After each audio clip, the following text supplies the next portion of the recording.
Hello, my name is Connor and today I'm going to give you a crash course in Chicano muralism. If you live in San Antonio, Los Angeles, or San Diego, you probably know by now, but your city is heavily rooted in Mexican culture and the Chicano movement.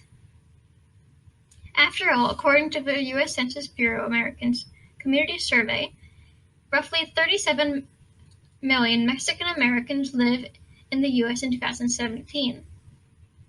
And as someone who lives in San Antonio with a vast Mexican American population, I wanted to share with you my city's living history and culture and Chicano murals. In this lecture, I hope to teach you what the term Chicano means and what it applies to a movement, how murals were used in the past, and some iconography and expression of Chicano identities, and how it applies to Chicano struggles now. And without further ado, let's get into it.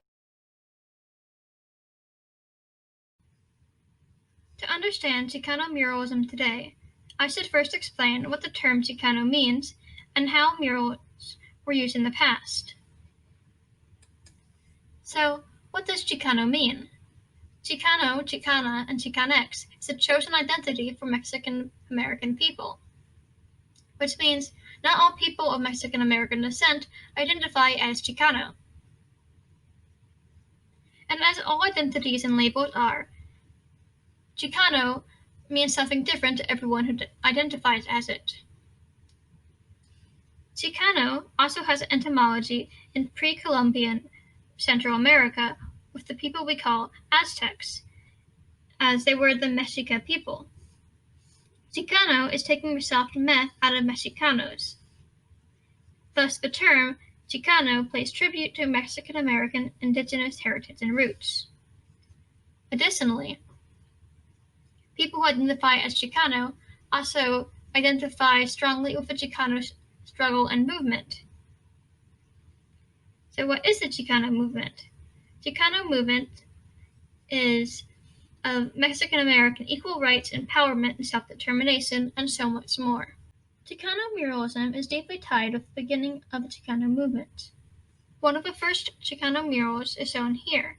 It was painted in 1965 on the walls of Cesar Chavez's United Farm Workers Union headquarters in Delano, California.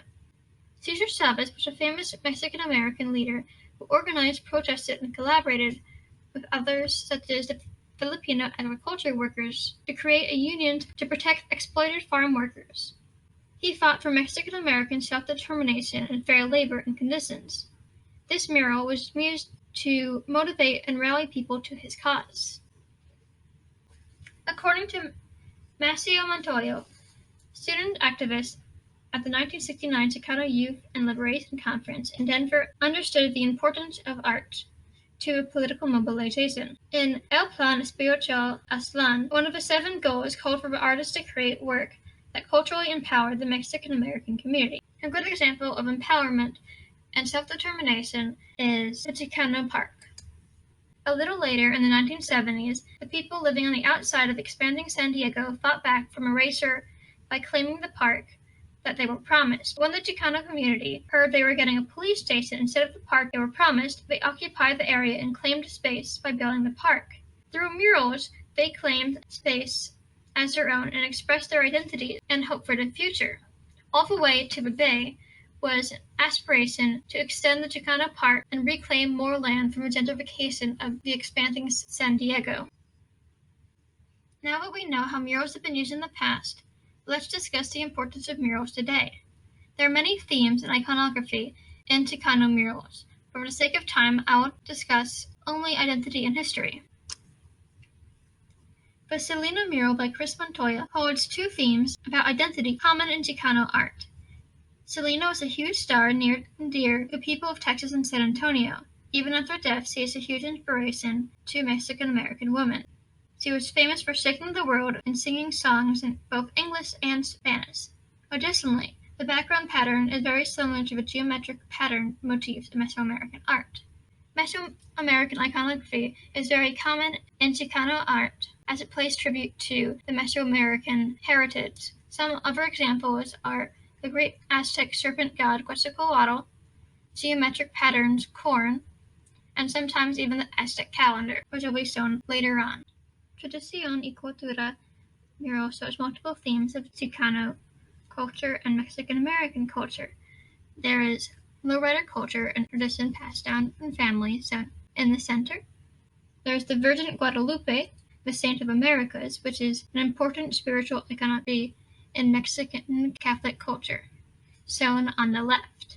Lowrider culture also has ties of tradition and being passed down generationally, which show the themes of family, with the artist's family written down at the bottom.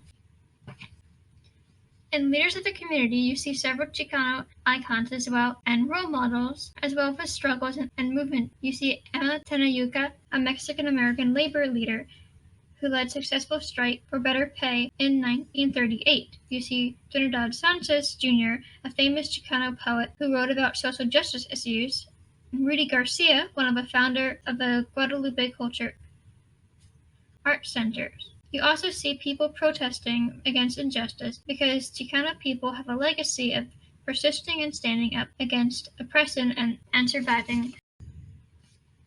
Chicano muralism is integral to self-expression in the past, so what does it mean for the future? Chicano art tells stories of injustice and the struggles that Mexican American peoples face. In leaders of the community, I mentioned the struggle to fight for fair and just labor conditions. And there's also the unjust and cruel border laws that North America holds and enforces. But Chicano struggles don't just end there. End Barrio Warfare depicts the struggle inside some urban Mexican American communities and the determination to be empowered and thrive despite violence and trauma. Chicano people have always been in the front lines of American wars. Since the World War II and Vietnam War, Latino and Chicano people have faced injustices. Vanessa was not only a failure of the system and the military against Chicano people, but an example of violence and harassment against women as well as the injustices Mexican American people face. Murals are also being erased. With ongoing expansion, murals are being painted over and replaced with new buildings to facilitate the growth of the city. This erases the time, history, and legacies left by artists now and generations ago. Mexican culture and muralism is in the DNA of cities like San Antonio. Though time has faded in murals, since the Chicano movement, murals are still an important tool to convey messages, empower people, and as a form of self-expression. So, if a picture is worth 1,000 words, Chicano murals act as living history books as they tell stories that need to be heard. Stories of oppression, people who fight back and succeed in fighting back, and even just where people feel they fit in the world. Thanks for watching my crash course on Chicano muralism. I kindly ask you to take the quiz/survey that I'll leave in the notes of the video. Do you have any questions? Did I leave something out? Let me know in the comments or in the survey. And thanks again for watching.